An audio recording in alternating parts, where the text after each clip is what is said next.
और विमर्श के संबंध में भाग 7 के अंतर्गत आने वाले समास प्रकरण की कल चर्चा हुई थी। संधि के प्रकरण की और उसमें तीनों संधियों का समापन हो गया था।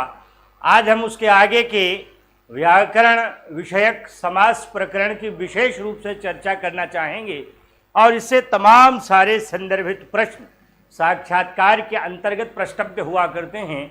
अतएव आइए हम ध्यान देने का प्रयत्न करें कि समास शब्द का अर्थ क्या है और समास की संख्या कितनी है और मुख्य समास के शब्द कौन हैं तथा मुख्य रूप से समास के सूत्र कौन से हैं जिन्हें पूछे जाने की प्रायः संभावना बनी रहती है। हमारे सामने तमाम सारे लोग दिखाई पड़ रहे हैं।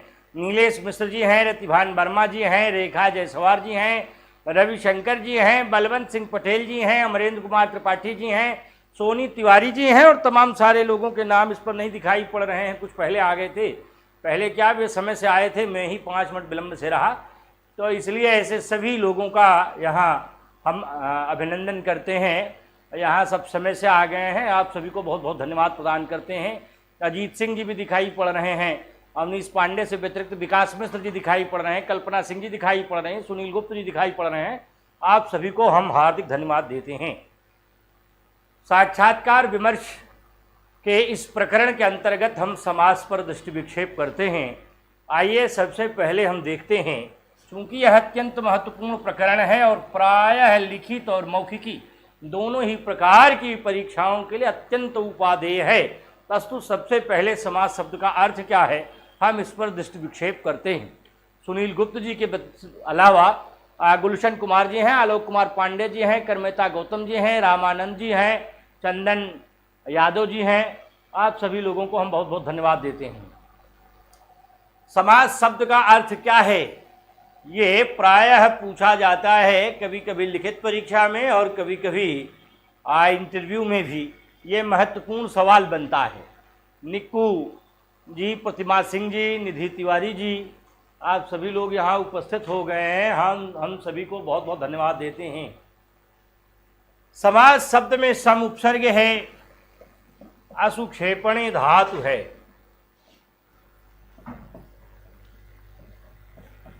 और घई प्रत्यय है। इन तीनों को मिला करके बना है समासा। समास शब्द घयंत होने के कारण पुल्लिंग में ही हुआ करता है, ये बात विशेष रूप से ध्यान देने योग्य है। प्रमोद त्रिपाठी जी, अर्चना देवी जी, डॉक्टर अनुज कुमार द्विवेदी पंडित जी, कल्पना पाल जी, आप सभी लोग उपस्थित हैं। आप सबको हम बहुत बहुत धन्यवाद देते हैं। तो ये समास शब्द है। हम लोगों ने संधि में देखा था कि जो वर्णों का संयुक्तीकरण है वह संधि है, ये बात देखा था। तो इसलिए जो वर्ण विधान है वह संधि है, जबकि जो पद विधान है वह समास है। यही दोनों का अंतर है। उस दौरान भी देखा था, चर्चा हुई थी और आज भी देख रहे हैं।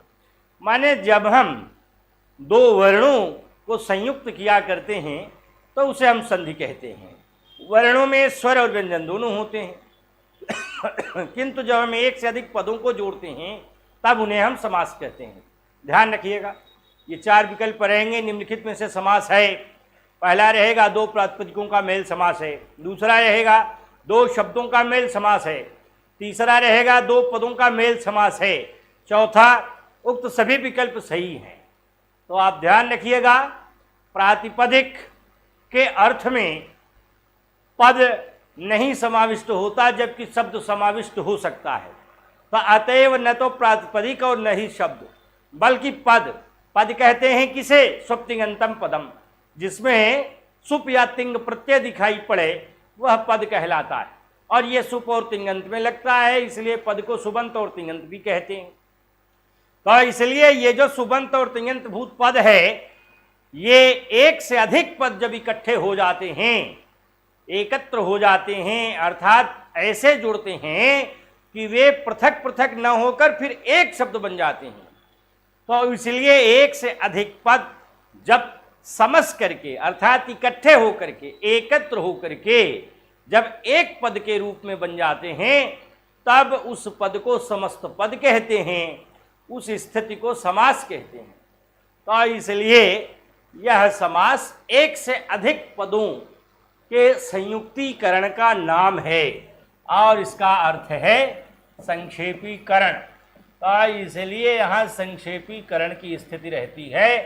संक्षेप माने जैसे ज़्यादा पद हैं, माने मान लीजिए है गंगा उपगंगम, गंगाया कूले, तो अब गंगाया कूले इतना लंबा न कह करके उसको संक्षेप में कह दिया उपगंगम। राज्ञः पुरुषः, इसको इकट्ठा कर दिया तो बन गया राजपुरुषः, कम में हो गया। तो इसलिए लंबे पद को संक्षेप में कर देना, तो इसलिए एक से अधिक पद होंगे पृथक पृथक तो उनमें दीर्घता पाई जाएगी, किंतु इनमें लघुता की स्थिति जब दिखाई पड़ जाती है। देवव्रत मिश्र जी, आचार्य शिव प्रकाश मिश्र जी महाराज उपस्थित हो गए हैं। आपको हम बहुत बहुत धन्यवाद देते हैं, आपका बहुत स्वागत और हार्दिक अभिनंदन है। आप जैसे भागवत महापुराण के विद्वान जब आते हैं तो हमें बड़ा हर्ष होता है, मुझे बड़ी प्रसन्नता होती है। विद्यावताम भागवते परीक्षा कहा जाता है। अगर कोई कहे कि मैं विद्वान हूं तो उसका परीक्षण भागवत महापुराण से हो जाया करता रहा है, ये शास्त्रार्थ परंपरा रही है। तो आप तो भागवत महापुराण के बड़े व्याख्याता हैं। कई बार मैंने विभिन्न मंचों से आपकी कथा को, कर्णप्रिय कथा का श्रवण किया है, इसलिए आप जैसे विभूत मंच पर उपस्थित हैं। मैंने यहाँ हमारे संस्कृत मंडलीकम नामक यूट्यूब चैनल पर उपस्थित हैं। हम आपका बहुत बहुत हार्दिक स्वागत और अभिनंदन करते हैं। प्रियंक तिवारी जी हैं, आशीष कुमार जी हैं, अखिल शुक्ल जी हैं, प्रियंका त्रिपाठी जी हैं। आप सभी को हम बहुत बहुत धन्यवाद देते हैं। आप सभी यहाँ समय से उपस्थित हो गए हैं। तो इसलिए समास शब्द का अर्थ है संक्षेपीकरण और सम उपसर्ग पूर्वक सुक्षेपणे धातु और घई प्रत्यय से योगी कृते समासः इति शब्दः संस्कृत भाषायाम परिदृश्यते। अब कहा क्या है वृत्ति में? वृत्ति में कहा गया है समसनम समासः। तो कभी कभी वो पका पकाया जानना चाहता है साक्षात्कार में, तो कहेगा समास किसे कहते हैं, तो आप ये कह दीजिएगा समसनम समासः, समसन ही समास है। फिर वो कहेगा कि समसन शब्द का अर्थ क्या है जनाब, आप कहिएगा संक्षिप्तीकरण ही समसन है और उसी समसन को समास कहते हैं। सम उपसर्ग अस धातु लिट प्रत्यय। तो इसलिए नया आप इतना प्रकृत प्रत्यय बता सकें तो केवल आप उसका हिंदी में अर्थ तो सही ढंग से बता लेंगे। अगर इतना बता लेते हैं तो बस वह प्रसन्न हो जाता है, क्योंकि वह इतने की ही अपेक्षा आपसे करता है। तो इसलिए समसनम समासः संक्षिप्तीकरण समास है, ये कहता है। और फिर वृत्ति में ही आगे कहता है क्या, समासः पंचधा। समास कितने प्रकार के होते हैं, तो आप कहेंगे 5 प्रकार के होते हैं। तो समासः पंचधा, ये 5 प्रकार के होते हैं। सामान्यतया तमाम सारे टीकाकारों कुंजीकारों आदि ने जैसे 4 प्रकार या 6 प्रकार दिखाया है। उसका कारण यह है कि एक समास जो केवल समास है या सुषुप्ता समास है या सहसुप्ता समास है, उस समास को विशेष संज्ञा से विनिर्मुक्त होने के कारण कुछ लोग परिगणित नहीं करते, इसलिए कुल मिलाकर 4 ही समास मानते हैं। और तत्पुरुष के 2 भेद कर देने पर, द्विगु और कर्मधारय के कर देने पर समासों की संख्या 6 मान लेते हैं। तो इस प्रकार से कभी कभी 4 और कभी कभी 6 ये विभिन्न टीकाओं में दिखाई पड़ता है। तो इसलिए इस बात का ध्यान रखिएगा। प्रमोद तिवारी जी भी उपस्थित हैं, डॉक्टर सीमा तिवारी उपस्थित हैं, अनुज पंडित जी उपस्थित हैं। प्रमोद जी कह रहे हैं सर कांता विरह गुरुणा में कितने पदों में समास हुआ? काहे को घबरा रहे हो भाई, अभी तो मैं आया ही हूँ, तो इसलिए चलने दीजिए। अभी आप स्वतः जान जाएंगे थोड़ी ही देर में कि कितने पदों में समास हुआ है। आया हुआ अभी सवाल रहा है आपके टीजीटी में, तो अभी सब चीज़ों की व्याख्या आपके सामने उतरती है। तो इसलिए ये कहते हैं समासः पंचधा, माने समास 5 प्रकार के होते हैं, परंतु विभिन्न टीकाओं में इस तरह की स्थितियां दिखाई पड़ सकती हैं। माने 4 है या 6 है, अगर मान लीजिए इस तरह से साक्षात्कार वो कह ही देता है आपसे, तो आप कहेंगे सर प्रामाणिक तो है समासः पंचधा, क्योंकि ये वृत्तिकार ने सीधे सीधे लिख दिया है। तो लेकिन फिर भी तमाम सारे टीकाकारों ने 4 या 6 लिखा है, तो वह उसी पर समझ जाएगा कि विद्यार्थी जानकार है। अब उसके बाद जब आप कहते हैं कि 1 से अधिक पदों में समास होता है, तो क्या हमारा मन है जहाँ चाहे वहीं कर लेंगे समास? मान लीजिए हमारे पास अभी कांता विरह और गुरुणा इन्होंने उठा दिया, 3 शब्द हैं उसमें, तो क्या ये जो तीनों शब्द हैं ये हम मनमानी जहां चाहें वहीं कर लेंगे समास? भाई हम कह रहे हैं कि सह पुस्तकम पठो पठती, वह पुस्तक पढ़ता है, ये अनुवाद है, और हम समास बनाना चाहें तो कह दें सह पुस्तक पठत। तो क्या पुस्तक पठत ये इकट्ठा करके हम समास बना सकते हैं? तो इसलिए इन बिंदुओं का हमें ध्यान रखना पड़ता है। इसके लिए क्या परिभाषा है कि हम कैसे एक से अधिक पदों को जोड़कर समास कर सकते हैं? तो इसके लिए जो व्यवस्था हमने लागू की है, जो हमारे आचार्यों ने कहा है, वह कौन सी परिभाषा है? वह परिभाषा है समर्थः पद विधि। जो पद विधि है, ये भी हायर एजुकेशन के सवाल कभी कभी बन जाते हैं। मैंने कहा ना कि चाहे हायर एजुकेशन हो, चाहे टीजीटी हो, चाहे पीजीटी हो, चाहे यूजीसी की हो, कभी कभी विद्यार्थी नासमझ होते हैं और वे समझते हैं कि हमारी पुस्तक तो नहीं पढ़ाई जा रही है। ऐसा नहीं है, क्योंकि ऐसे प्रकरण हैं जो सर्वजन हिताय हैं। तो इसलिए इन पर विशेष रूप से ध्यान दीजिए। चाहे जिस भी परीक्षा की बात हो, सब में ये पूछे जाते हैं। तो ये समर्थः पद विधि, ये पद विधि है। और जो संधि है वो पूछा गया था हायर एजुकेशन में कि किस प्रकार की विधि है, तो वह वर्ण विधि है। कहा गया था अक्षर विधि, वर्ण विधि, पद विधि, व्यंजन विधि। तो आप कहेंगे वहां वर्ण विधि, क्योंकि वर्ण में दोनों का ही समाहार रहता है। भाई परिभाषा ऐसी होनी चाहिए जो बिल्कुल सटीक हो, न उसमें अव्याप्ति दोष हो, न अतिव्याप्ति दोष हो, न बढ़े और न घटे। तो इस बात का ध्यान रखना पड़ता है। अखिलेश द्विवेदी जी हैं, रतिभान वर्मा जी हैं, गायत्री तिवारी जी हैं, आशीष कुमार जी हैं, धीरेन्द्र तिवारी जी हैं। आप सभी को बहुत बहुत धन्यवाद। तो इसलिए ये समर्थः पदविधि ही, माने जो पदविधि है वह समर्थ है। किसी ने कोई प्रश्न किया था क्या? समास के प्रकार बाबूराम सक्सेना से माने जाएंगे या लक्ष्य सिद्धांत? क्यों भाई, बाबूराम सक्सेना तो एक टीकाकार हैं और ये लक्ष्य सिद्धांत कौमुदी ही तो मुख्य पुस्तक आपकी वरदराज की है, जिससे आप अध्ययन अध्यापन कर रहे हैं। 14वीं 15वीं शताब्दी में लिखी गई ये पुस्तक है, जिसका प्रतिभाग अपना स्वीय है। तो ऐसी स्थिति में बाबूराम ने तो एक टीका की है। तो इसलिए कहाँ टीकाकार है और कहाँ सारी पुस्तक को अष्टाध्यायी के आधार को लेकर के सारा क्रम परिवर्तित करने का श्रेय अकेले वरदराज को है। और पूरे 5000 सालों में ऐसा पहला वैयाकरण वरदराज रहा है जिसने लक्ष्य सिद्धांत कौमुदी में पहली बार सारे सूत्रों का क्रमवार और वह क्रमवार अधितित्व के लिए सर्वाधिक उपादेय है। ऐसा पहला कार्य हुआ है। तो इसलिए कहाँ आचार्य भरत और कहाँ सामान्य व्यक्ति की बात कर रहे हैं, दोनों में जमीन आसमान का फर्क है। ये तो एक टीकाकार है और जो प्रश्न पूछता है एक्सपर्ट होता है, वह भी प्रायः प्रामाणिक पुस्तकों का ही अध्येता होता है। हम ये नहीं कहते कि बाबूराम जी प्रामाणिक हैं, किंतु बाबूराम से जिस अध्ययन की बात रिटर्न में के लिए रखी गई है वह केवल सामान्य अध्ययन की बात है। तो इसलिए उन्होंने अन्यों की ही बात का समाहार किया हुआ है। धीरेन्द्र तिवारी जी हैं, पवन मिश्र जी हैं, मोहम्मद इरफान हैं, अखिलेश द्विवेदी जी हैं, शैलेंद्र मिश्र जी हैं। आप सभी लोगों को बहुत बहुत धन्यवाद। पवन मिश्र करें प्रत्याहार में सूत्रों को संक्षिप्त किया जाता है, ठीक है, दोनों में संक्षिप्तीकरण की बात रहती है। यहाँ पदों का संक्षिप्तीकरण होता है और वहाँ वर्णों की व्यवस्था का संक्षिप्तीकरण दिखाई पड़ता है। तो इसलिए वहाँ तमाम सारे वर्ण छांट दिए जाते हैं जिनकी संज्ञा हो जाती है माहेश्वर सूत्रों में, उनको छोड़ करके वर्णों का परिगणन किया जाता है। तो इस प्रकार से वहाँ भी एक प्रकार का संक्षिप्तीकरण ही हुआ करता है। इसीलिए वहाँ कहा जाता है प्रत्याह्रियन्ते वर्णाः। तो इसलिए वर्ण वहाँ मुख्य रूप से हुआ करते हैं और यहाँ वर्ण के बजाय पद हुआ करते हैं। तो इसलिए वहाँ परिगणन के प्रसंग में प्रत्याहार बनाए गए हैं और यहाँ एक से अधिक शब्दों का जो जुड़ाव हुआ है वह जुड़ाव किस अर्थ में हुआ है, इसके अध्ययन के लिए समास की स्थिति दिखाई पड़ती है। तो इसलिए ये समास है। अब समास हो कहाँ सकते हैं, इसके लिए इन्होंने कहा, पहला तो कहा पद विधि ही, माने पद की विधि है, ये वर्ण की नहीं है।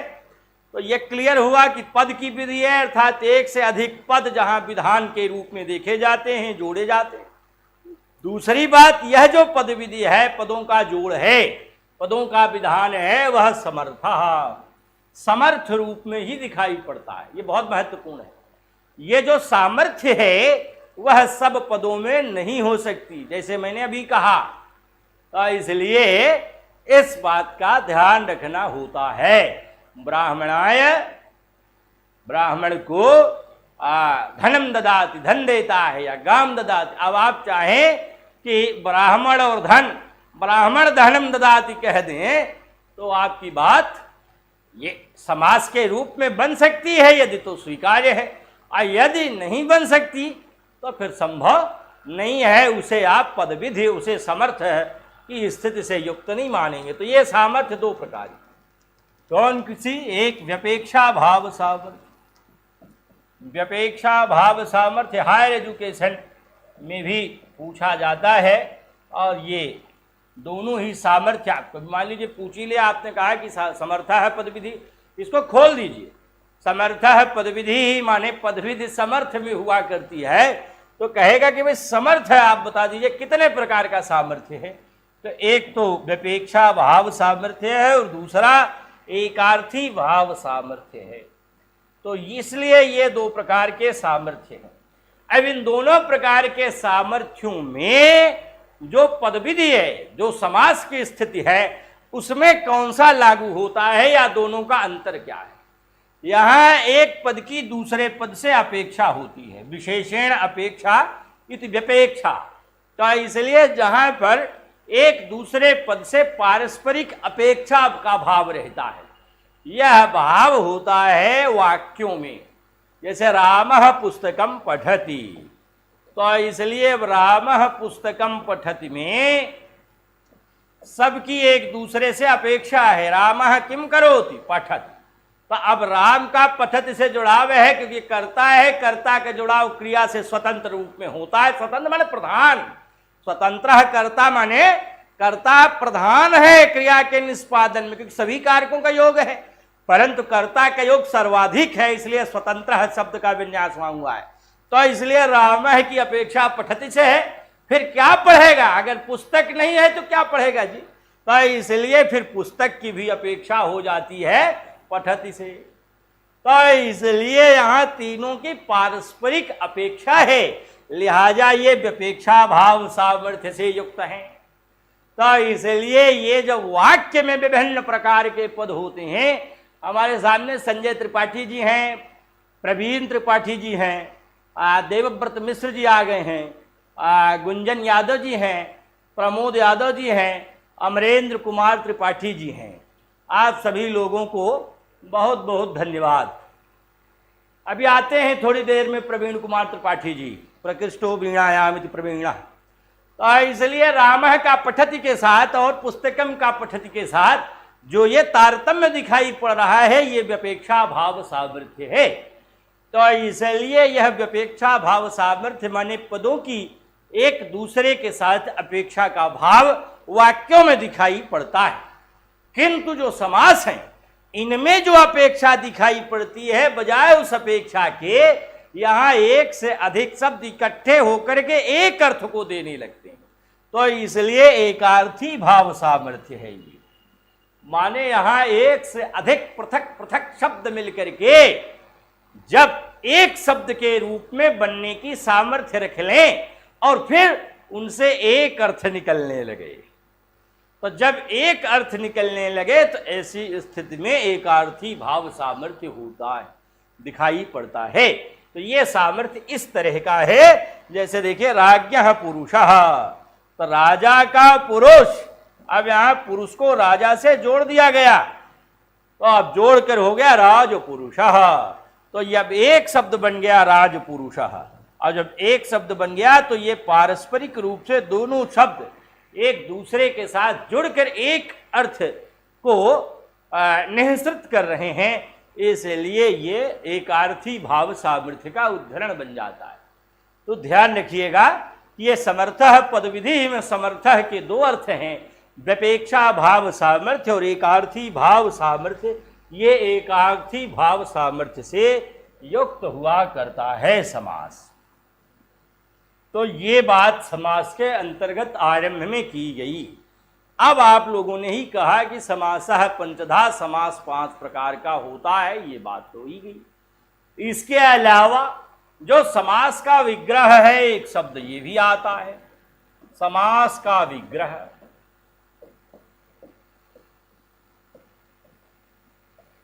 तो ये जो विग्रह होता है ये कितने प्रकार का होता है? ये 2 प्रकार का होता है। कौन कौन सा? एक होता है लौकिक विग्रह, इसको बिल्कुल क्लियर कट समझ लीजिए। देखिए, ये अगर समझ में आ गया, समास की मुख्य विशेषता जान लीजिए। समास अपने में अत्यंत जटिल प्रकरण है। समास और प्रत्यय लोग छूना तक नहीं चाहते, इससे भागते हैं, और केवल किताब में जो मक्षिका स्थाने मक्षिका लिखा है उससे इतर जरा सा भी फटकना नहीं चाहते, अन्यथा फंसने की संभावना रहती। तो इसलिए इन बातों को पहले ध्यान में रख लीजिए कि जो इसका बेसिक है, ककहरा है, पहले अपने दिमाग में बैठा लेंगे तो आपका प्रवाह तेज होगा, और कोई भी नया शब्द आपके सामने रखा जाएगा और उसका अर्थ अगर आप समझ लेंगे तो समास भी बिल्कुल सही कर लेंगे। तो इसलिए लौकिक विग्रह और अलौकिक विग्रह, ये 2 प्रकार का विग्रह होता है। ये भी सवाल साक्षात्कार में पूछा जाता है बच्चों से। तो ये जो लौकिक विग्रह होता है ये क्या होता है, पहले इसको जानिए। लौकिक विग्रह माने लोक में प्रचलित विग्रह। कोई शब्द हमारे सामने है, हम उसका विग्रह उसी तरह करते हैं जैसा संसार में उसका प्रचलन होता है। जैसे मान लीजिए एक शब्द है मृतात्मा, मृतात्मा। अब ये मृतात्मा का जब विग्रह करेंगे तो चाहे तो आप कर सकते हैं मृतश्चासौ आत्मा इति मृतात्मा, ऐसी आत्मा जो मृत मने मरी हुई है। लेकिन अगर आप ध्यान देंगे तो आत्मा कभी मरती नहीं है, तो अर्थ बाधित होगा। पवन मिश्र जी से व्यतिरिक्त दीपिका शुक्ला जी हैं, निधि तिवारी जी हैं, त्रिभुवन दुबे जी उपस्थित हो गए हैं, विकास चंद्र जी आ गए हैं, अवनीश पांडे जी हैं, अतुल द्विवेदी जी आ गए हैं। आप सभी को बहुत बहुत धन्यवाद देते हैं। मृतात्मा शब्द है और मृतात्मा को अलग अलग करेंगे तो मृतश्चासौ आत्मा। अब देखिए, विग्रह पका पकाया ही हो, यह आवश्यक नहीं है। तो कर्मधारे में आपने देख लिया कि च लगा करके मृतश्चासौ आत्मा करके विग्रह किया जाता है। कृष्णश्चासौ सर्पः किया जाता है, न चाहे आप न करें कृष्णः सर्पः, यहाँ मृता है आत्मा इति मृतात्मा, ये भी कर सकते हैं। अब चूंकि आत्मा पुल्लिंग का शब्द है संस्कृत में, इसलिए मृता है आत्मा इति मृतात्मा, तो वहाँ चासौ लगाने की जरूरत नहीं है। ये तो लगाया जाता है, परंपरागत स्थितियां हैं। आप चाहें तो आप परिवर्तित भी कर सकते हैं, क्योंकि वहाँ अर्थावबोध वही होना चाहिए। तो मृता है आत्मा इति मृतात्मा एक विग्रह हो गया, कर्मधारय समास बन गया, क्योंकि आत्मा का विशेषण हो गया मृता। किंतु आप लोक में तो ये ऐसा विग्रह देख नहीं सकते, क्योंकि संसार कहता है कि नैनम छंदन्त शस्त्राणि नैनम दहति पावकः न चैनं क्लेदयन्त्यापो न शोकयति मारुतः। ये कहता है ना, बासांसि जीर्णानि यथा विहाय नवानि गृह्णाति नरोपराणि तथा शरीराणि विहाय जीर्णान्यन्यानि संयाति नवानि देहि। कहता है कि आत्मा तो अमर है, अजो नित्य है, शाश्वतोयम पुराणो न हन्यते हन्यमाने शरीरे। तो इसलिए आत्मा तो अमर है, फिर ये कैसे मृता है आत्मा, ये समास कैसे बन सकता है कि मरी हुई आत्मा। तो अब ये खंडित हो गया। तब क्या होगा, तब लोक में आप ढूंढिए कि प्रचलन क्या है इसके संबंध में। तो यहां व्यक्ति का आरोप किया जाता है, मृतस्य व्यक्ते है आत्मा इति मृतात्मा, ये बन जाता है। मृतस्य आत्मा, मृतस्य कौन मरा, का व्यक्ते है, व्यक्ति मरा। तो इसलिए मृतस्य व्यक्ते है आत्मा, या व्यक्ति को छिपा दीजिए तो मृतस्य आत्मा, किंतु व्यक्ति का बोध हो जाएगा वहां। तो मृतस्य आत्मा इति मृतात्मा, यहां षष्ठी तत्पुरुष बन बैठा। तो इसलिए भाइयों ध्यान रखिए कि विग्रह केवल अपनी इच्छा के अनुसार उल जलूल नहीं किया जा सकता। विग्रह हमेशा वही होगा जो लोक संबंधी होगा। तो संबंधी के अर्थ में यहां प्रत्यय आया है ठक, तो हो गया है लौकिक। तो इसलिए यहाँ अजीत सिंह जी हैं, रमेश वर्मा जी हैं, अवध शुक्ल जी आ गए हैं, हिंदी व्याकरण संजीवनी जी आ गए हैं, अवध शुक्ल संस्कृत शिक्षक वैभव कुमार जी, रामानंद जी, आप सभी लोग उपस्थित हो गए हैं। अच्छा रामानंद जी, अच्छा आप रामानंद यादव जी हैं, आपको बहुत बहुत धन्यवाद। लीलापुर कोटवा प्रयागराज, आप हमारे क्षेत्रीय हैं, आप उपस्थित हैं, हम अत्यंत प्रसन्न हैं, आपको बहुत बहुत धन्यवाद देते हैं। आनंद कुमार जी आ गए हैं, आप सभी को हम बहुशः धन्यवाद अर्पित करते हैं। लौकिक विग्रह माने लोक संबंधी विग्रह, तो इस बात का ध्यान रखना पड़ता है कि भाई विग्रह लौकिक होना चाहिए। अब जैसे मान लीजिए कोई भी एक शब्द यहाँ अभी लिखा था राजपुरुषः, तो यही ले लेते हैं। राजपुरुषः का अर्थ है राजा का आदमी, राजा का नौकर, तो अब इसको तोड़ देंगे तो बन जाएगा राजपुरुषः। अब ये राजपुरुषः ये लौकिक विग्रह हो गया, और जो लौकिक विग्रह जैसा होता है उसी का निर्वचन कर दिया जाता है अलौकिक विग्रह में। अलौकिक विग्रह माने नैष्पत्तिक विग्रह, निर्वचनगत विग्रह। तो इसलिए यहाँ पर दो शब्द हैं राज्ञः और पुरुषः। तो राज्ञः में आप विभक्ति तोड़ दीजिए, कौन सी है? विभक्ति षष्ठी है, षष्ठी में गस ओस आम तीन प्रत्यय आते हैं। तो यहाँ राज्ञः एक वचन का प्रत्यय लगा है तो बन जाएगा, गस प्रत्यय लगा है तो हो जाएगा राजन गसी, राजन और ये गस, गस प्रत्यय षष्ठी का प्रत्यय है तो बन जाएगा राजन गस। और उसके बाद यहाँ पुरुषः प्रथमा विभक्ति एक वचन में है इसलिए सु प्रत्यय लगा है तो यहाँ हो जाएगा पुरुष सु। तो ये हो जाएगा राजन गस और पुरुष सु। ये दो शब्द यहाँ दिखाई पड़ रहे हैं, ये लौकिक विग्रह की तरह अलौकिक विग्रह बना लेते हैं। तो कभी कभी समास में ही मान लीजिए आपसे उठा दिया तो फिर वह अंदर थोड़ा सा घुसता जाता है, इसलिए कि वह चाहता है कि विद्यार्थी की पकड़ कहाँ तक बनी है, तो इसलिए वह फटाफट थोड़ा सा अंतर्भूत स्थितियों में प्रवेश करता है। आपने यही कह दिया राजपुरुषः तो तुरंत कह देगा कि चाहे आप अलौकिक विग्रह भी इसका बता दीजिए, तो आप कहेंगे सर राजन गस और पुरुष सु, इन्हीं दोनों का जोड़ रहता है, तो इतना हो गया। अब लौकिक विग्रह के आधार पर अलौकिक विग्रह दिखाई पड़ रहा है, आपने उसी का विग्रह कर दिया है, उसी को आपने तोड़ दिया है, उसी का निर्वचन कर दिया है, तो बातें स्फुट होकर के आपके सामने आ गई हैं।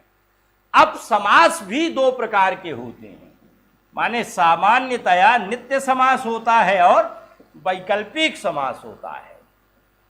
नित्य समास और वैकल्पिक समास होता है। ये जो दोनों समास होते हैं इनमें स्थितियां रहती हैं कि जैसे जब नित्य समास है तो यहां विग्रह अश्वपद होता है, अश्वपद विग्रह, और जब समास वैकल्पिक होता है तो विग्रह स्वपद होता है, स्वपद विग्रह होता है। अब ये अश्वपद और स्वपद क्या है? स्वपद माने अपने पद से ही विग्रह का हो जाना, अर्थात जो समास वाला शब्द है उसका विग्रह अपने ही पद से हो जाए तो उसे स्वपद विग्रह कहते हैं। जैसे यहां देखिए शब्द है राजपुरुषः, माने शब्द है यहाँ राजपुरुषः, उसी का विग्रह यहाँ किया गया है राजपुरुषः। अब राजपुरुषः में यहाँ राज्ञः पुरुषः हुआ तो विभक्ति को छोड़ करके, क्योंकि विभक्ति का प्रत्यय बढ़े घटे के अंतर्गत नहीं आता, और बाकी न तो बढ़ा है न घटा है। माने अगर यहाँ यश यशः होता या और कुछ होता, बढ़ जाता है अगर लौकिक विग्रह तो उसे अश्वपद विग्रह कहते, लेकिन यहाँ अपने पद से ही विग्रह का हो जाना, माने राज और पुरुष इन दो शब्दों से हट करके यहाँ तीसरा शब्द नहीं आया है, तो न तो बढ़ा है और न घटा है, इसलिए यह विग्रह स्वपद है। तो राज पुरुषः को यहाँ राज्ञः पुरुषः में स्वपद विग्रह कर दिया, तो इसलिए यह विग्रह स्वपद है। जब स्वपद विग्रह है तो समास कौन सा है? वैकल्पिक है। ये बात भी यही क्लियर हो गई इसी के साथ, माने ये स्वपद विग्रह है, और जब स्वपद विग्रह है तो समास यहाँ वैकल्पिक है। ये दोनों बातें समझ में आ गई। वैकल्पिक की पहचान ये है कि आप चाहें तो राजपुरुषः का इकट्ठा प्रयोग करें और न चाहें तो दोनों का अलग अलग भी प्रयोग कर सकते हैं, राज्ञः पुरुषः याति या राजपुरुषः याति। ये आपकी इच्छा के अनुकूल है। तो इसलिए यहाँ अपने पद से विग्रह हो जाता है और समास वैकल्पिक होता है। चाहे तो समास का प्रयोग करें, चाहे तो समास से हट करके शब्दों को अलग अलग करके भी उसका प्रयोग कर सकते हैं। दूसरा है यहाँ नित्य समास। नित्य समास होता है अश्वपद विग्रह में, जहां विग्रह अश्वपद होता है। जैसे समास है आपका अधिहरि, तो ये अधिहरि है, अधिहरि का लौकिक विग्रह होता है हरऊ। हरऊ माने हरि के विषय में, ये इसका लौकिक विग्रह बन जाता है। तो अब देखिए यहाँ अधि नहीं दिखाई पड़ रहा है, तो जब अधि नहीं दिखाई पड़ रहा है और केवल हरऊ ही दिख रहा है, तो यहाँ तो स्वपद नहीं है, पद से घट जाना या बढ़ जाना, तो ये होता है अश्वपद विग्रह। तो इसलिए अश्वपद विग्रह, यहाँ पर अश्वपद विग्रह है। तो जब अश्वपद विग्रह है तो ये समास क्या है? ये समास नित्य है। तो इसलिए हरऊ में अश्वपद विग्रह है और समास नित्य है। तो इसलिए यहाँ समास की नित्यता इसलिए है कि यहाँ अगर चाहें आपकी अधिहरि को अलग अलग करके प्रयोग कर दें, माने अधिहरि पृच्छति, माने हरि के विषय में पूछता है, तो अधिहरि इकट्ठा न करके आप कर दें अधिपृच्छति हरऊ, अधिपृच्छति हरि, आप ऐसा प्रयोग चाहें कि कर दें, क्योंकि वाक्य में तो कोई भी शब्द कहीं भी हो सकता है, तो ये वाक्य आपका बिल्कुल सरासर गलत माना जाएगा। तो इसलिए नित्य समास में ये बाउंडेशन है। जैसे अव्ययी भाव में मिलने वाले प्रायः समास नित्य अव्ययी नित्य ही हैं, तो इसलिए उनको अलग अलग करके प्रयोग नहीं कर सकते। अगर अलग अलग करेंगे, उपगंगम उप अलग कर दीजिए, गंगम अलग कर दीजिए, तो समास व्यर्थ हो जाएगा, वहाँ अर्थावबोधि नहीं होगा। तो इसलिए ये वैकल्पिक नहीं है बल्कि नित्य है, लेकिन इनकी पहचान है कि विग्रह अपने पद से न हो पावे, अश्वपद विग्रह, और यहाँ स्वपद विग्रह हो तो समास वैकल्पिक होता है। ये प्रमोद यादव जी कह रहे हैं, आप द्वारा प्रणीत समास प्रयोग समुच्चय नाम चयन करता हूँ, पुस्तक को सभी को पढ़ा। तो समास प्रयोग समुच्चय ये बहुत पहले लिखी गई मेरे द्वारा पुस्तक है, जिसमें आरंभ में ही ये सारे विभाग आपको स्फुटतया मिल जाएंगे। फिर सभी शब्दों की साधनिका भी है, और उसमें पहली बार सारे सूत्रों को भी साधनिका के क्रम में व्यवस्थित किया गया है। वहाँ सबका अर्थावबोध भी किया गया है, और इतना ही नहीं, हर एक शब्द के नीचे उसके जैसे 5-5, 7-7 शब्द भी रखे गए हैं, जो आपकी पुस्तकों में प्रायः पढ़े पढ़ाए जाते हैं। साहित्य में उनका बहुतायत प्रयोग आता है। तो इसलिए समास प्रयोग समुच्चय यूनिवर्सिटी रोड, इलाहाबाद विश्वविद्यालय के रोड पर शारदा पुस्तक भवन के यहाँ उपलब्ध भी है। जिनके पास न हो तो वे उसका लाभ उठा सकते हैं। विकास चंद्र जी से व्यतिरिक्त महादेव जी आ गए हैं। रामानंद जी कह रहे हैं प्रकृत प्रत्यय एवं समास क्या होगा? प्रकृत प्रत्यय एवं समास क्या होगा? कहाँ? रामानंद में। अच्छा, अभी बताता हूँ। निधि तिवारी जी हैं गुरु पितरऊ में समास क्या होगा? निधि तिवारी जी और अखिलेश भट्ट जी भी आ गए हैं। आप सभी लोगों को हम बहुत बहुत धन्यवाद देते हैं। देखते हैं हम क्रमवार भी एक एक का लेते हैं। पहले सामान्य रूप से इसका खाका स्पष्ट कर दें। तो इसलिए ये बातें आपकी हो गई, माने लौकिक विग्रह हो गया, समास हो गया, और अब ये आदत थोड़ा सा बनावें। जैसे जितनी भी दिन आपके इंटरव्यू के शेष हैं, तो उसमें आप ये ध्यान दें कि जो भी शब्द आपके सामने आ रहे हैं, उन शब्दों का पहले हिंदी में अर्थ समझने की कोशिश करें, क्योंकि वहाँ आपकी कमजोरी मैं समझ रहा हूँ। इसलिए कि आपको हिंदी ही आपकी पकड़ में आ सकती है, क्योंकि वही आपकी मातृभाषा है, प्राय उसका प्रयोग ही चल रहा है। तो इसलिए पहले आप उसकी हिंदी जानने की कोशिश करें। जब आप उसकी हिंदी पकड़ने की कोशिश में सफल हो जाएंगे, तब आप उस हिसाब से उसका विग्रह संस्कृत में करने लगेंगे। तो संस्कृत में जब विग्रह पकड़ लेंगे तो फिर समास भी पकड़ लेंगे। अब जैसे मान लीजिए हम एक निगाह में सभी समासों को पहले देख लेते हैं, तब फिर शब्दों पर आते हैं। मान लीजिए 5 समास है, तो पहला समास है जिसे हम कहते हैं केवल समास। दूसरा है अव्ययी भाव, तीसरा है तत्पुरुष। अब देखिए, कुछ मूर्ख लोग जो टीजीटी से जुड़े हैं वो चाहते हैं कि हमको मक्षिका स्थानीय मक्षिका टीजीटी की किताबें चले तो फायदेमंद है। अब क्या ये उनके लिए जहर है? माने जो इंटरव्यू नहीं दे रहे हैं उनकी बात हम कर रहे हैं, जो यहाँ अनुपस्थित हो गए हैं मैं देख पा रहा हूँ, तो इसलिए उनको ध्यान में रखना चाहिए कि ये उनके लिए भी उपयोगी है। ये ऐसी कोई चीज़ नहीं है जो अनुपयोगी हो। फिर ये तो शीघ्रता के साथ इसका सारा प्रकरण चल रहा है, इकट्ठा प्रकरण चलाने का साहस करना और आप लोगों के द्वारा सहायता का होना, ये भी अपने में विलक्षण है। इसलिए हमेशा इस बात का ध्यान रखना चाहिए कि कोई भी प्रकरण ऐसा नहीं होता जो नुकसान करेगा, सब एक दूसरे से जुड़े होते हैं।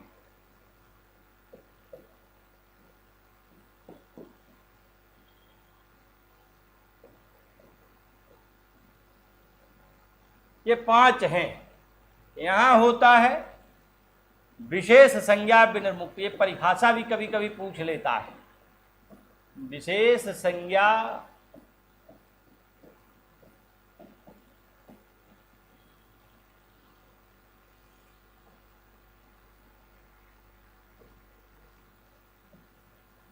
विनिर्मुक्त। दूसरा होता है अव्ययी भाव, जहां पूर्व पद की प्रधानता हो, ये कह लीजिए पूर्व पद की प्रधानता। तत्पुरुष उत्तर पद की प्रधानता है।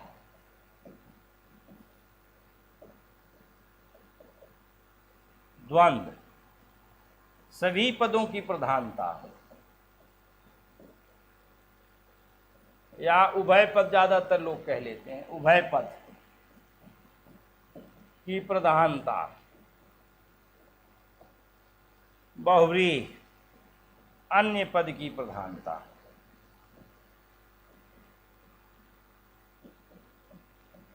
इन सब के साथ एक शब्द जुड़ा रहता है प्रायः। तो ध्यान रखिएगा कि कुल मुख्य तो 4 ही समास हैं, ये, क्योंकि यहाँ पहले वाले पद की प्रधानता हो जाती है। उत्तर यहाँ बाद वाले पद की मैंने 2 पदों के बीच समास होता है सबसे पहले, फिर दूसरे तीसरा हो जाता है, तीसरे के साथ चौथे का हो जाता है, इसलिए 2 का चलता है। तो इसलिए अव्ययी भाव में पूर्व पद की प्रधानता होती है, फिर तत्पुरुष में उत्तर पद की प्रधानता होती है। 2 पद होते हैं इनमें, बाद वाला उत्तर माने बाद वाला। द्वंद्व में 2 पदों के साथ द्वंद्व होता है, फिर 2 के दूसरे का तीसरे के साथ, तीसरे का चौथे के साथ, चौथे का पांचवें के साथ, इस प्रकार से समास बनता है। तो इस प्रकार परस्पर जो संबद्धता है उसमें एक का दूसरे के साथ अर्थात 2 ही पद आते हैं, तो उभय पद की प्रधानता, दोनों की प्रधानता मान ली जाती है। बहुव्रीहि में इसको खोल दीजिए, आप इसको भी खोल दीजिए, उसको भी सफोकेशन तो करने दीजिए उसको, क्योंकि यहाँ बिल्कुल गर्मी एक तो वैसे भी है। सभी पदों की उभय पद की प्रधानता। बहुव्रीहि है अन्य पद की प्रधानता। तो अन्य पद की प्रधानता माने इन दोनों में से किसी की भी प्रधानता नहीं, न पहले की है, न उत्तर की है, न दोनों की है, बल्कि इनसे हटकर अब इसके बाद किसी की प्रधानता बची है? किसी की प्रधानता नहीं बची। तो जब किसी की प्रधानता नहीं बची तो इसका मतलब यही 4 समास ही मुख्य हो गए। अब इसके बाद भी अगर शब्दों में समास दिखाई पड़ रहा हो और वहां एकार्थी भाव की स्थिति हो, तो क्या हम उसे भाषा से उखाड़ कर फेंक देंगे? उसका भी तो प्रयोग हम करने के लिए विवश। तो इसलिए उन समासों को भी पकड़ना पड़ता है और उनको किसी भी संज्ञा से युक्त नहीं किया गया, अतएव उनको भी एक समास के रूप में माना गया केवल। और इसीलिए इन्हें कहा गया विशेष संज्ञा विनिर्मुक्तः केवलः समासः प्रथमः। तो इसलिए ये पहला समास हो गया आपका केवल। इसमें प्रायः शब्द लगा रहता है, क्योंकि अब तो आप क्योंकि शीघ्रता के साथ एक झटके में पढ़ रहे हैं, जब आप कभी अलग अलग समास को देखेंगे तो आप देखेंगे कि हर एक समास में 2-2, 4-4 शब्द आपको मिलेंगे, जहां पर होना पूर्व पद चाहिए प्रधान, पर हो जाता है उत्तरवर्ती पद प्रधान। कहीं होना चाहे तत्पुरुष में उत्तरवर्ती पद प्रधान, हो जाता है पूर्व पद प्रधान। तो ऐसा कभी कभी होता है, इसीलिए यहां प्रायेण पूर्व पद प्रधानो व्ययी भाव, प्रायेण उत्तर पद प्रधानस्तत्पुरुष, प्रायेण शब्द का प्रयोग किया जाता है। तो इसलिए इस प्रायेण को भी विशेष रूप से ध्यान में रखेंगे। तो अब ये बात आपकी हो गई, माने 5 समासों की। अब तमाम समास के प्रयोग हैं और उन समास के जो प्रयोग हैं उन पर भी विशेष रूप से ध्यान देना आवश्यक है। तो इसलिए ये ध्यान में रखा जाना चाहिए। एक सवाल पूछा गया था आपके हायर एजुकेशन में, तो इसलिए अब चूंकि समासी है तो इसी में शब्द आ जाता है वृत्त्यर्थावबोधकम वाक्यम विग्रह। इसमें विग्रह दिखाई पड़ता है ना, लौकिक विग्रह अलौकिक विग्रह। तो वृत्त्यर्था विधानम माने वृत्ति के अर्थ का अभिधान जहां पाया जाए, ऐसे अर्थ के अवबोधक वाक्य को वृत्ति कहते हैं, ऐसे अर्थावबोधक वाक्य को विग्रह कहते हैं। तो वृत्त्यर्थावबोधकम वाक्यम विग्रह, वृत्ति के अर्थ के अवबोधक वाक्य को विग्रह कहते हैं। मैंने विग्रह किसे कहते हैं? तो ये परिभाषा है, इसलिए परिभाषा कभी कभी पकी पकाई भी पूछ ली जाती है। तो वृत्त्यर्था वबोधकम वाक्यम विग्रह, विग्रह किसे कहते हैं? जिसे वृत्ति के अर्थ का अवबोधक हो। तो अब सवाल यह है कि वृत्ति क्या है? तो जब वृत्ति शब्द आ जाता है तो वृत्ति को भी स्पष्ट करना पड़ता है। यही वृत्ति शब्द हायर एजुकेशन में आया था सवाल के रूप में। तो इसकी भी परिभाषा है, इसका भी लक्षण है। तो इसका लक्षण क्या है? इसका लक्षण है परार्था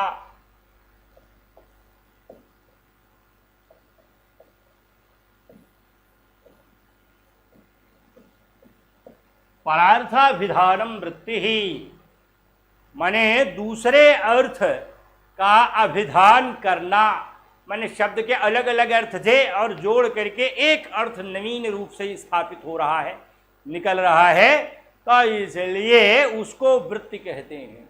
और ये वृत्ति 5 प्रकार की होती है। तो इन 5 प्रकार की वृत्तियों पर एक सामान्य रूप से निगाह डाल लेनी आवश्यक है। एक होती है कृदंत वृत्ति, कृदंत वृत्ति, जहाँ पर कृत प्रत्यय जुड़े रहते हैं उसे कहते हैं कृदंत वृत्ति। दूसरी होती है तद्धित घटित वृत्ति, तीसरी होती है समास वृत्ति। और देखिए वृत्तियां ये किस तरह से हैं। और चौथी होती है एक शेष वृत्ति। और 5वीं होती है सनाद्यंत धातु वृत्ति।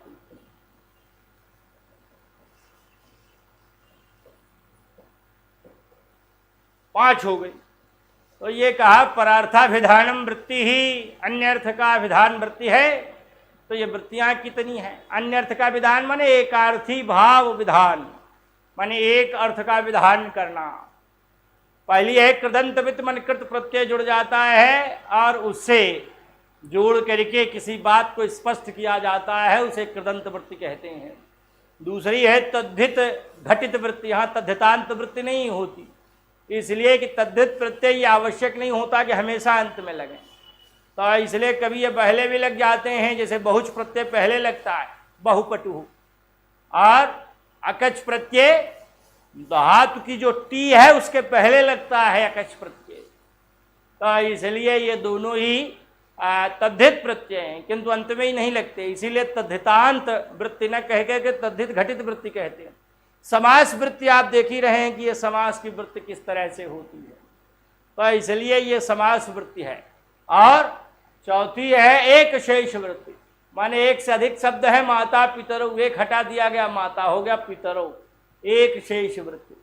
सनाद्यंत धातु वृत्ति, सनाद्यंत धातुएं होती हैं जिनमें सन आदि प्रत्यय लग जाते हैं, तो तमाम क्यप क्यंग क्यच आदि प्रत्यय लग जाते हैं और उनसे लग करके धातुएं बनती हैं। जैसे पठ धातु है, उसमें सन प्रत्यय लगाते हैं, रूप चलता है पिपठिषति, तो वहां पिपठिषति में कौन सी धातु है? पिपठिष धातु है।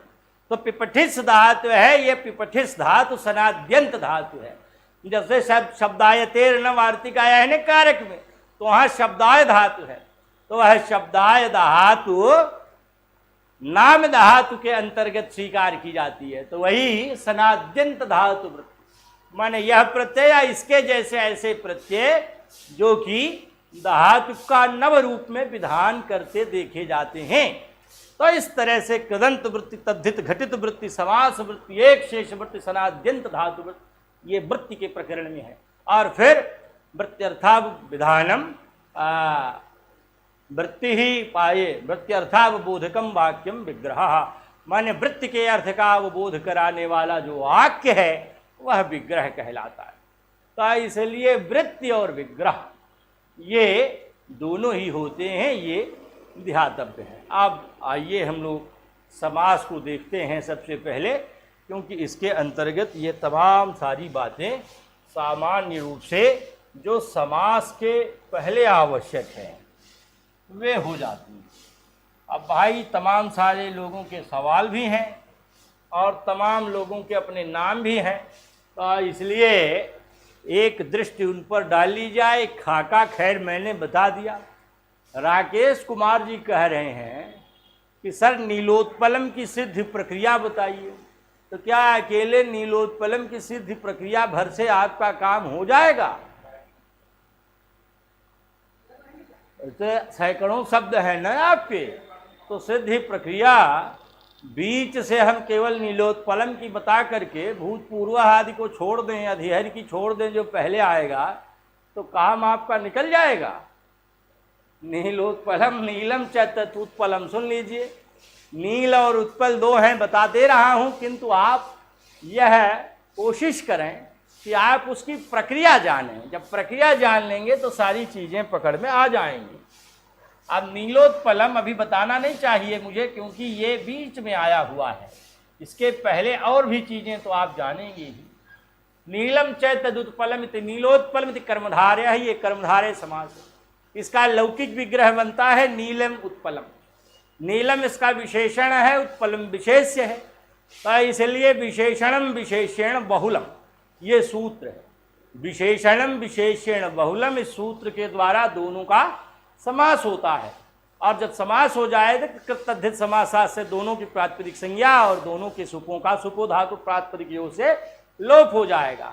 यहाँ नील सु उत्पल सु ये दोनों बनेंगे आपके अलौकिक विग्रह, नील सु उत्पल सु, तो इसलिए ये दोनों बनेंगे, इन दोनों का लोप हो जाएगा तो नील और उत्पल बनेगा।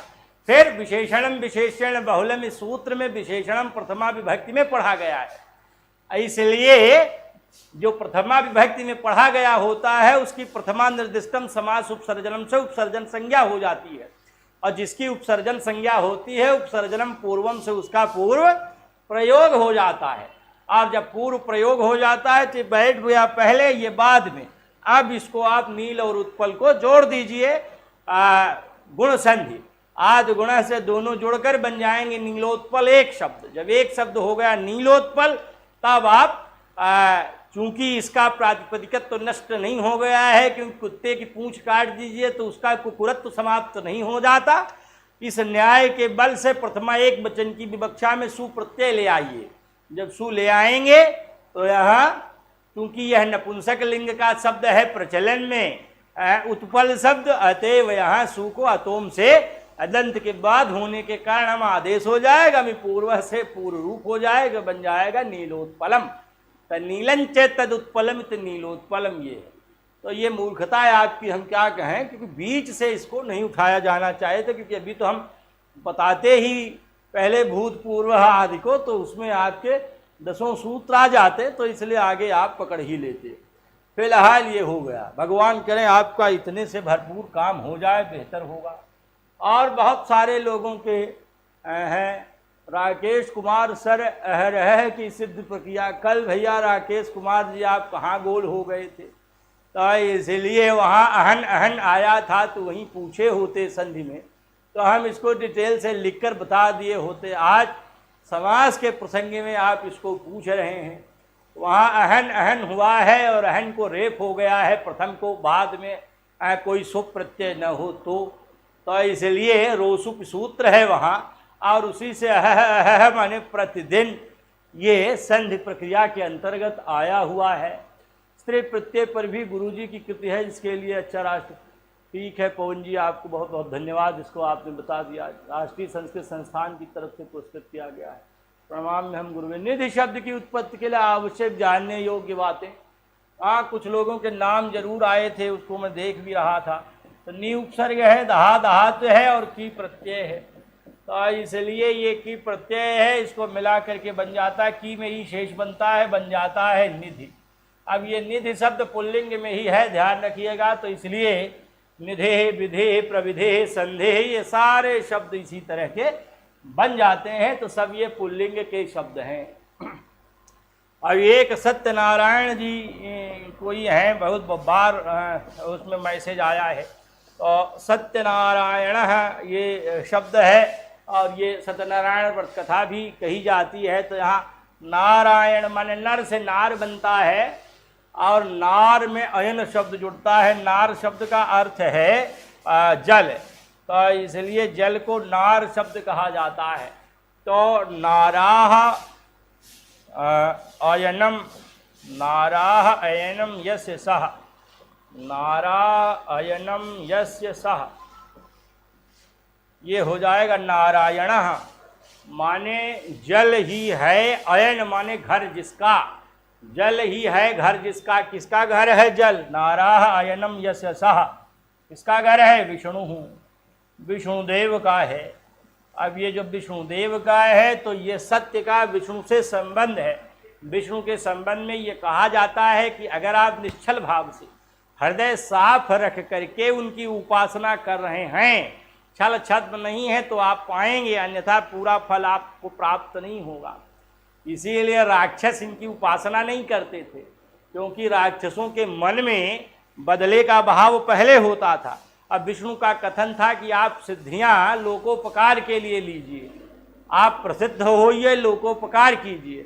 तो इसलिए इस बात का ध्यान रखना जरूरी होता था। तो ऐसी स्थिति में जो विष्णुदेव की स्थिति रही है, इसे रावण लंका में ले जाना चाहता था शंकर जी को, लेकिन ब्रेकिंग लगाने वाले विष्णुदेव ही थे। तो इसलिए सत्य से इनका संबंध है।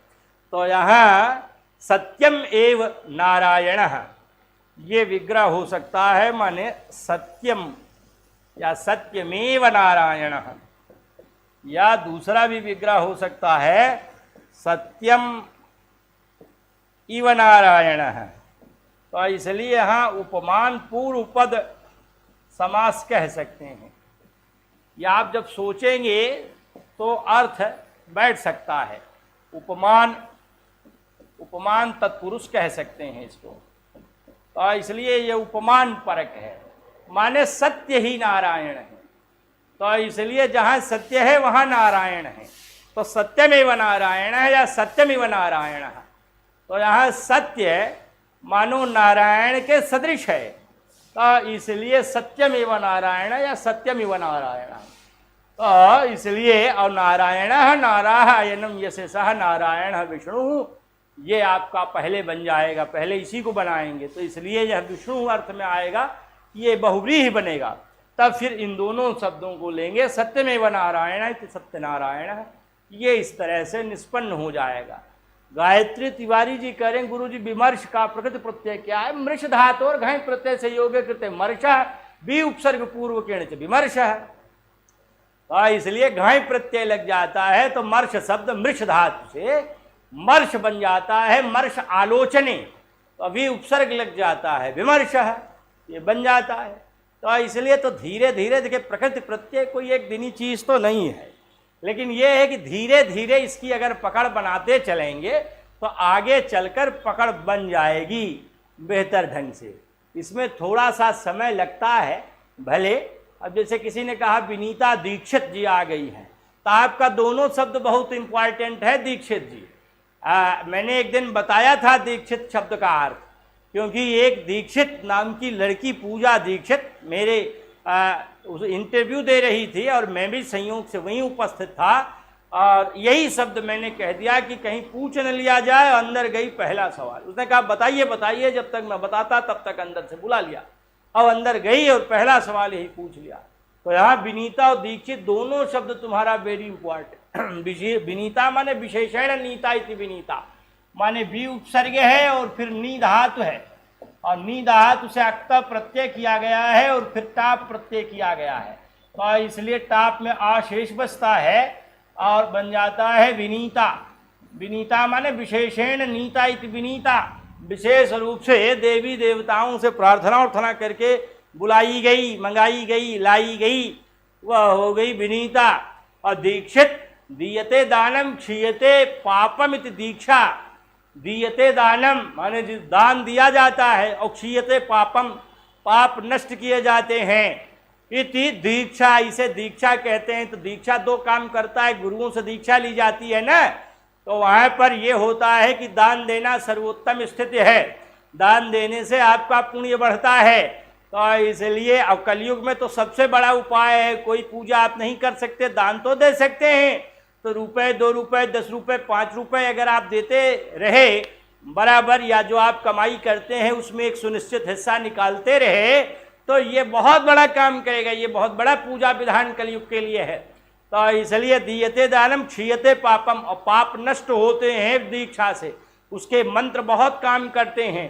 दीक्षा देने वाला यदि बहुत विद्वान है और वह संस्कारी है, तो निश्चित रूप से उसकी जो पुण्य रश्मियाँ हैं वे आपके काम आएंगे और आपके पाप धीरे धीरे खत्म होंगे, नष्ट होंगे। दीक्षया अन्विता है तो दीक्षता, दीक्षा से जो अन्वित होता है उसे दीक्षित कहते हैं। तो इसलिए ये दीक्षा शब्द है। तो इसलिए ये ध्यान रखेंगे। प्रियंका त्रिपाठी जी आ गई हैं, कह रहे हैं कि प्रकृति प्रत्यय बताने की कृपा करें।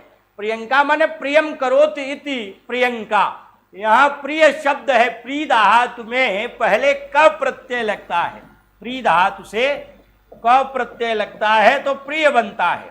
और जब प्रिय बनता है तो मुम का आगम बीच में होता है और कन प्रत्यय लगता है, तो प्रिय से कन प्रत्यय लगता है और बीच में मुम का आगम होता है तो प्रियंक बनता है।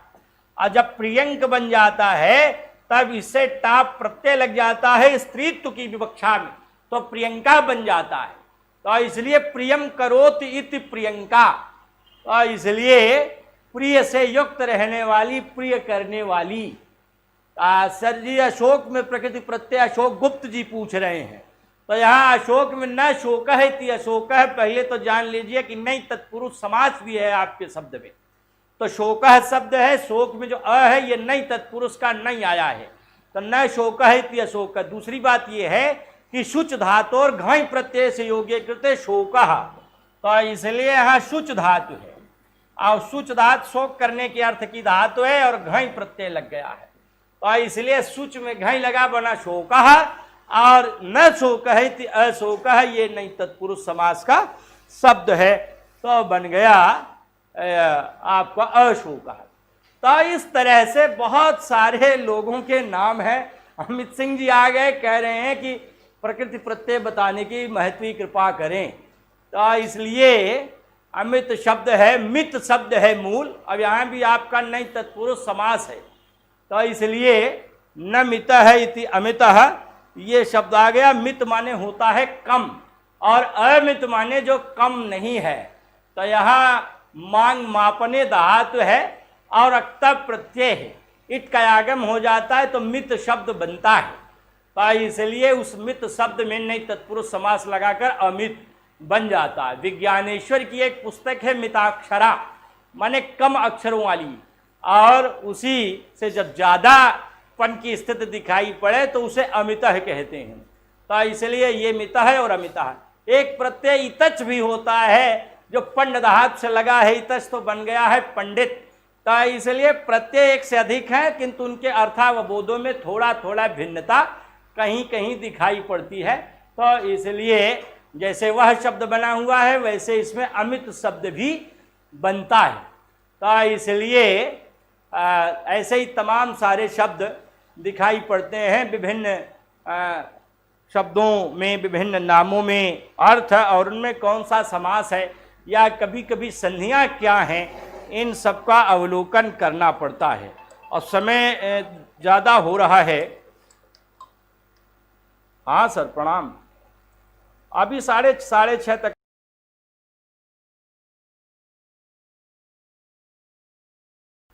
तो इसलिए समास के प्रकरण में आज हम लोगों ने ये चर्चा की कि समास शब्द का अर्थ क्या है, समास की संख्या कितनी है, वृत्तियाँ क्या हैं, इनका नित्य और वैकल्पिक स्वरूप क्या है, लौकिक और अलौकिक विग्रह कैसे हैं, और जो इनमें भिन्नताएं हैं 5, वे किस प्रकार से संभव होती हैं।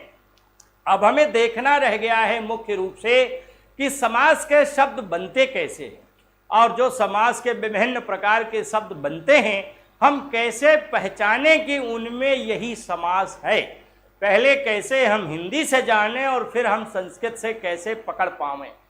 तो इस प्रकार से जैसे सत्यनारायण को देखा या अन्य तमाम सारे समास के शब्दों को संक्षेप में 2, 4, 5 शब्दों को या किसी के नाम में आए हुए समस्त पद थे उनका अवलोकन किया। इस तरह से कल हम विभिन्न प्रकार के समासों के अंतर्गत आने वाले शब्दों का व्यवहार देखेंगे। तो इसलिए धीरज रखें। कल इसके अंतर्गत आने वाले केवल समास, तत्पुरुष समास, अव्ययी भाव समास आदि में अंतर्भूत सूत्रों, विशिष्ट सूत्रों और व्यवहृत होने वाले तमाम सारे शब्दों पर दृष्टि विक्षेप करेंगे, जो आपकी परीक्षा के लिए बहुत उपादेय होगा। हम बहुत सारे लोगों के नामों का अर्थ भी नहीं बता पाए हैं, शेष हैं, कल बताएंगे। तो इसलिए जिनका जिनका सामने हमको दिखता गया मैं बताता गया, पर फिर भी प्रयास करूंगा जिनका नहीं हुआ है वो धैर्य रखें, उनको कल बताऊंगा, परसों बताऊंगा। अभी तो आपको भी लगे रहना है और मैं भी आपके साथ भी ही लगा हुआ हूं। आप अपने कर्तव्य का अनुपालन कीजिए और मैं प्रयास करूंगा कि मुझसे कर्तव्यहीनता न हो। तो इसलिए मैं कल आगे की बातों को आपको बताऊंगा और जो जो भी प्रकरण आवश्यक है, बहुत साक्षात्कार के लिए उपयोगी है, उन सब का व्याख्यान निश्चित रूप से करूंगा। इन्हीं शब्दों